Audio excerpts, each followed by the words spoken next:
teman-teman, perkenalkan aku Boyka Simbolon NPM 2309130. Aku dari Universitas Katolik Santo Thomas Medan, Fakultas FKIP, Prodi PGSD. Nah, di sini aku akan memenuhi tugas bahasa Indonesia yang diberikan dosenku, Ibu Handayani Sinaga, MPD. Teks fiksi adalah cerita yang bersifat rekaan atau imajinasi penulis. Cerita ini tidak berdasarkan kejadian nyata, meskipun kadang bisa terinspirasi dari kehidupan sehari-hari.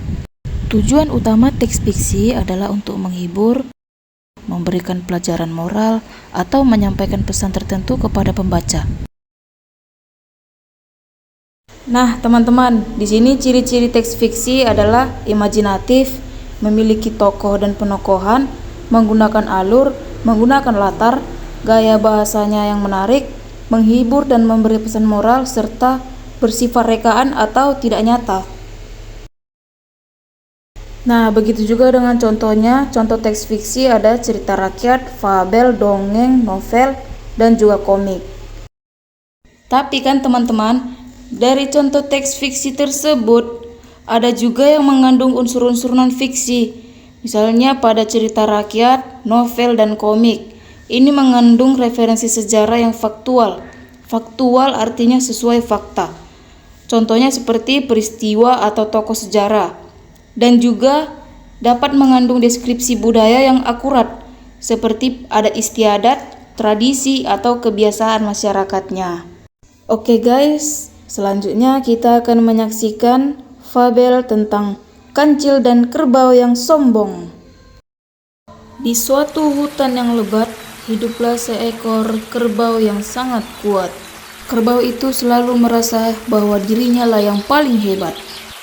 Aku adalah yang terkuat di hutan ini. Tidak ada yang bisa menandingiku. Ha ha ha.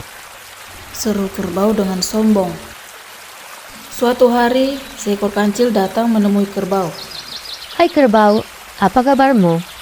Kancil menyapa kerbau dengan sopan. Apa? Apa maumu?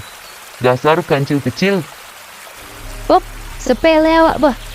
Aku memang kecil, tapi aku mau tahu, kau bisa atau tidak membantu hutan ini? Hah? Membantu hutan? Ya tentu bisa lah. Apa yang harus kulakukan? Kemudian kancil menjelaskan bahwa ada sebuah pohon besar yang tumbang dan menutupi sungai kecil di hutan. Oleh karena itu, hewan-hewan kesulitan mendapat makanan, air, dan udara. Jika kau benar-benar kuat, tolong pindahkan pohon itu.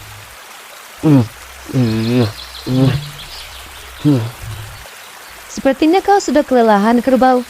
Bagaimana kalau kita bekerja sama? Aku akan memanggil teman-temanku. Kemudian kancil memanggil teman-temannya, kelinci, rusa, dan monyet. Mereka bersama-sama menarik dan mendorong pohon itu hingga akhirnya pohon itu bisa terpinggirkan. Air sungai pun dapat mengalir kembali dan semua hewan bergembira. Kerbau merasa malu. Ia sadar bahwa kekuatan saja tidak cukup. Kerjasama dan bantuan dari teman-teman juga penting. Terima kasih kancil. Kau kecil tapi pikiranmu besar. Aku belajar banyak hari ini. Kancil tersenyum. Tidak masalah kerbau. Kita semua punya kelebihan masing-masing. Dan begitu juga dengan kekurangan. Oke? Oke kancil. Nah, pesan moralnya yaitu jangan sombong dengan kekuatan atau kemampuan yang dimiliki. Bekerja sama dan menghargai orang lain akan memberikan hasil yang lebih baik. Demikianlah media pembelajaran berbasis audiovisual yang saya buat. Sekian dan terima kasih.